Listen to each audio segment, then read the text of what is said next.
আসসালামু আলাইকুম বন্ধুরা। আইটেল অফিসিয়ালি বাংলাদেশে দুইটা ফোন লঞ্চ করলো, আইটেল S25 আর আইটেল S25 আলট্রা।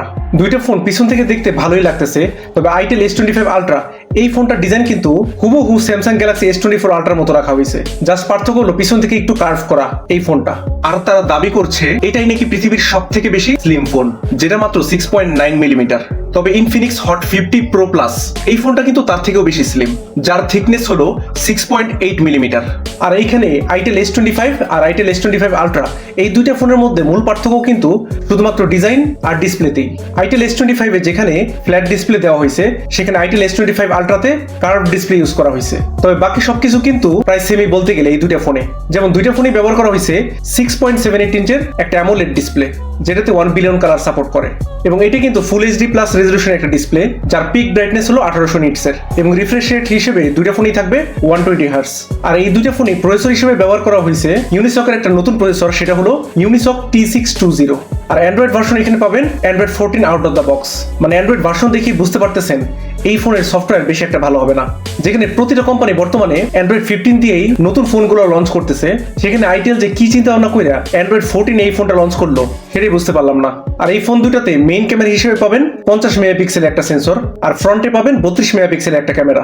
তবে ভালো ব্যাপার হলো এই দুইটা ক্যামেরা দিয়েই হাইয়েস্ট 2K রেজলিউশনে ভিডিও রেকর্ড করতে পারবেন। আর এই দুইটা ফোনই 5000 mAh ব্যাটারি ইউজ করা হয়েছে, সাথে বক্সে পেয়ে যাবেন 18 ওয়াটের একটা চার্জার। এখন আইটেল S25 আলট্রা এই ফোনটা কিন্তু 6128GB ভেরিয়েন্টে লঞ্চ হয়েছে 14,000 টাকায়।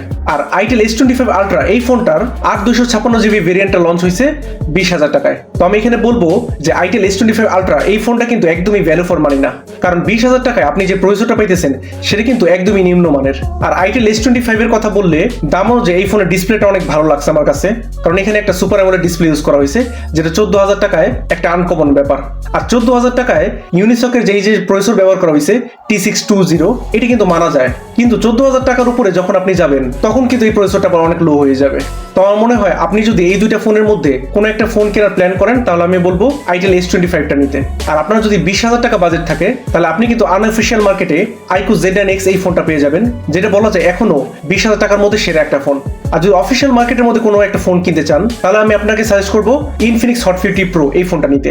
এটাও কিন্তু 20,000 টাকার মধ্যে খুবই ভালো একটা ফোন। এখন আইটেল যে এই দুইটা ফোন লঞ্চ করলো বাংলাদেশ মার্কেটে অফিসিয়ালি, আপনাদের এই দুইটা ফোন নিয়ে কি চিন্তা ভাবনা সেটা অবশ্যই কমেন্ট করে জানাবেন। আজ আসি, আল্লাহ হাফেজ।